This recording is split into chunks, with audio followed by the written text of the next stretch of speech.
Gulf വാർത്തകൾ.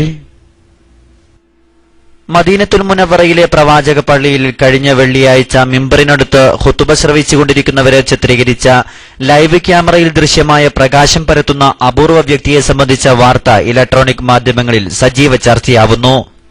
Medina ഇമാം Sheikh Abdul Muhsin Qasem ഖുതുബ ആരംഭിച്ച് 14 മിനിറ്റിനു ശേഷമുള്ള തത്സമയ ദൃശ്യത്തിലാണ് ഇത് വ്യക്തമായത്.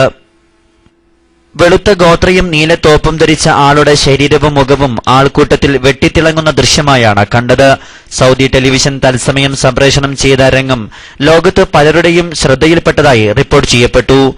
ഇത് ക്യാമറ കണ്ണുകളിൽ നിന്നുണ്ടാകുന്ന റിഫ്ലക്ഷനാവാം പ്രകാശ പ്രതിഫലനത്തിന് കാരണമെന്ന് സൗദി ടെലിവിഷൻ ചാനൽ മദീന മേധാവി സയദ് അൽ ഔഫി പറഞ്ഞു. എന്നാൽ വ്യക്തമായി അറിയുന്നതിനു മുമ്പ് ഇത്തരം കാര്യങ്ങളിൽ പെട്ടെന്ന് അഭിപ്രായം പറയുന്നത് ശരിയല്ലെന്നാണ് മദീന യൂണിവേഴ്സിറ്റിയിലെ മതകാര്യ വിഭാഗം പ്രൊഫസർ ഡോക്ടർ ഗാസിർ ഉത്തൈരി പ്രതികരിച്ചത്.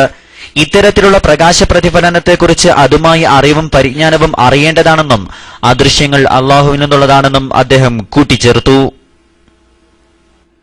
ഈ വീഡിയോ ദൃശ്യം യൂട്യൂബിലും ഫേസ്ബുക്ക് പോലത്തെ സോഷ്യൽ നെറ്റ്വർക്കുകളിലും ലഭ്യമാണ്. മദീന ഇമാം ഷെയ്ഖ് അബ്ദുൽ മുഹസിൻ സാമൂഹിക നന്മകളെക്കുറിച്ചും പാപമോചനത്തെക്കുറിച്ചുമായിരുന്നു ഖുതുബയിൽ പരാമർശിച്ചത്.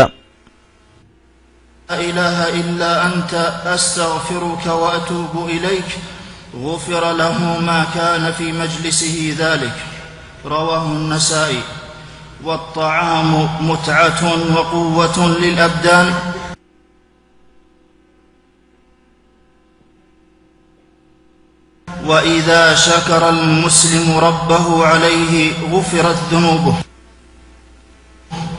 قال عليه الصلاة والسلام: من أكل طعاما ثم قال الحمد لله الذي أطعمني هذا ورزقنيه من غير حول مني ولا قوة.